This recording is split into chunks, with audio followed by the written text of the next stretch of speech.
Welcome to another video, this time talking about power differences and how changes to the crit and direct hit system affected jobs in the recent patch 6.2. But of course, we also had some more or less significant changes for some jobs individually, so a very interesting view, especially since our last 6.1 tier list. And if you're wondering what content this list is talking about, mainly raiding, but if there are crucial differences in other areas, I will mention them as well. However, please listen carefully as this mainly relies on 1 week of data from FF logs, and only for the normal Abyssos version, plus my personal power testings, with many jobs, and the brand new crafted battle gear coming this week. But even more than that, this is just all my personal observation and my opinion, so take all of these rankings and ideas with at least a megapint of salt. A megapint? Yeah. That being said, let us start with the tanks and my favorite among all of them, the Dark Knight. While featuring some of the sickest weapons in this game, the Dark Knight had been blessed with insane damage output right at the start of the expansion. However, even through various mysteries of job changes, the nerf did hit, exactly like I predicted on my Gunbreaker job presentation video. It won't take that long, these two will fight for the throne of tank DPS, and now it happened. On the other hand, the adjustments in the last patch to Living Dead and Blood Weapon were massive, and nearly all the big downsides of Dark Knight DPS are being normalized and improved on, that I would put it on an A spot. But when we take a look at the rankings of the Ultimate Dragon Song raid, yes, there seem to be people that already passed this fight in the recent patch, which is indeed a masterful achievement. Taking a close look at these passes here, Dark Knight is still the absolute favorite tank, followed by Gunbreaker, followed by Warrior and then Paladin.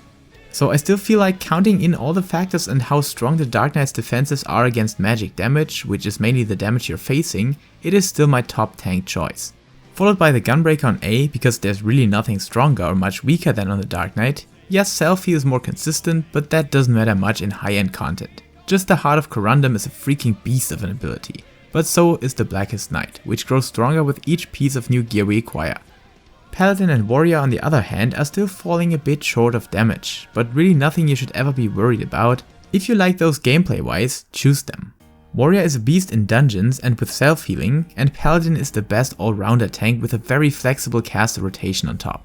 But as their effective threat reduction is not on another level than on the Dark Knight and Gunbreaker, the lack of DPS in comparison puts them a spot below the latter and 2 spots below the first because of Ultimate. But you're absolutely invited to disagree here. On the ranged physicals we can see a bit of a similar story, and if you're able to believe the numbers, they are within unmeasurable margins of passing error, in normal Abyssos at least. But again, on the ultimate spot there are some indications that heavily favor the dancer over its ranged physical competition, which does come from the flexibility and slight edge in party support, or that dealing damage on multiple targets is a tad more easy to perform than the bard has, where it's nearly non-existent on the machinist other than the chainsaw skill. The biggest reason however seems to be the change to the critical hit stat that the dancer is heavily benefiting from, but still it is good to see the machinist catching up some ground again and at least performing on par with the competition when we're talking about simple damaging tasks that a normal rundown of Abyssos might require, especially as the movability of all these jobs don't play into this aspect too much even on harder fights, so dancer on A, bard and machinist on B.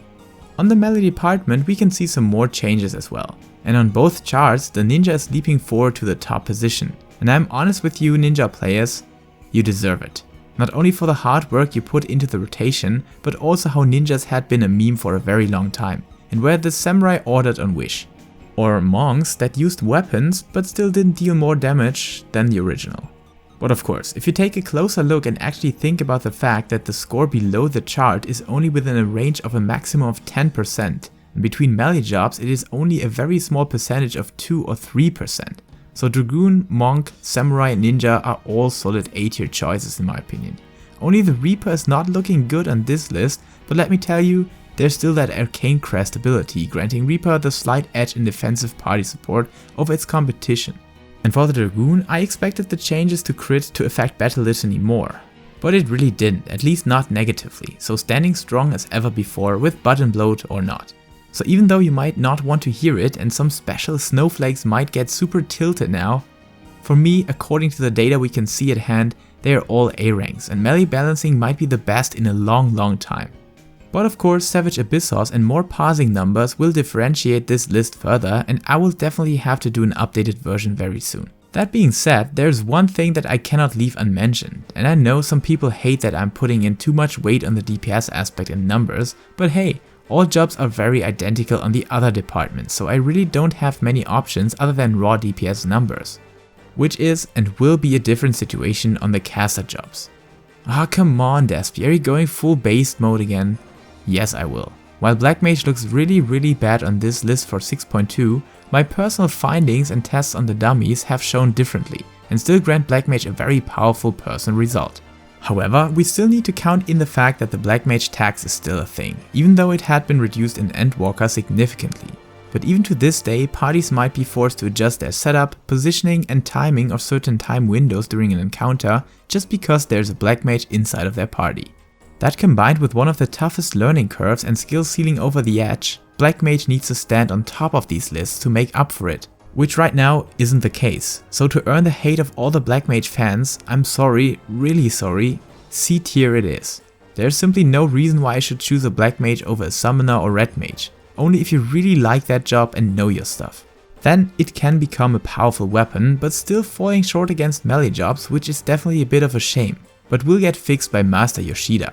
I mean, he's a Black Mage main himself, so don't worry for too long. Yes, when looking at the Red Mage damage, especially compared to what we faced at the start of Endwalker with a clear S-rank potential, there were a couple of hits received. However, the raising capabilities and being the best at it will always grant Red Mages a solid spot, when they're at least competitively placed on the DPS chart, which is the case. Raising is pure gold, especially for proc, so still an A spot for me. Summoner is a bit of a different story though, because yes, on the damage aspect we can see a very similar picture, but there are two distinguishing features that make the Summoner stand out. No other job has the advantage of leveling a healer at the same time in the form of the Scholar. I mean, this is not a gimmick, you simply get the full power of two jobs for the time investment of one. But if that is not enough, Summoner is an absolute no-brainer in all forms of content. One of the easiest rotations, very powerful in overworld content, and strong AoE damage with all the benefits of the Red Mage, flexibility of ranged physicals, and shields that make the Summoner tanky like melee jobs. What else do you want to know here? Yes, I'm a Summoner main, that is not wrong, and I'm biased of course. But just name some counter arguments against a Summoner and I will heed your call. But for now, two jobs for one, raising as DPS, and the easiest but still very rewarding job you can play, absolute S tier potential. Okay, last but not least on healers, the Sage seems to wipe the floor with its competition when looking at healing numbers. I don't know if that's only due to the change to whole loss, but it seems to play a part at least. Apart from that, damage is very even, with a slight lead of the Scholar that also has the slight edge of utility with its speed buff, and seems to be the first choice in Ultimate Dragonsong when looking at the total number of parses. So even here, the change to crit seems to be affecting the highest possible parses as well, because when you have a very good crit run, increased crit damage comes in very handy, and that seems to be the trend on all those jobs affecting critical hit with their buffs. But it is definitely close enough that you shouldn't neglect your inner desire to play any of these healers over the others, if their playstyle appeal more to you.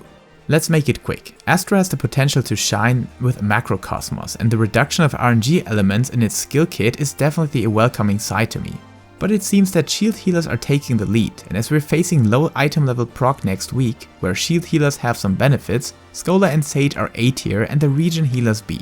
But like I said, this might easily change in the favor of the Astrologian, at least due to how powerful Macrocosmos can be in certain encounters, so I will update this list after a few weeks of course. So I hope you haven't forgotten the Megapint of Salt that I recommended to serve alongside this list. Otherwise, if you think I'm wrong or unqualified to make these assumptions, chances are that you're indeed right. But that mentioned, let nobody force you into playing a certain job, other than making the decision for yourself. So therefore check out the many job comparisons and presentations found on my channel in the form of my 5 reasons to play series, and let their traits speak for themselves and not these silly power rankings. Yet this year is mine, and I can only thank you for watching and wish you all the best fun and drop luck on Savage on Tuesday, and like I said, I will throw out some power tests in the coming week. So stick around, ring that notification bell, and many thanks to my Patreon supporters. Until next time, stay safe, stay healthy, and keep loving Final Fantasy.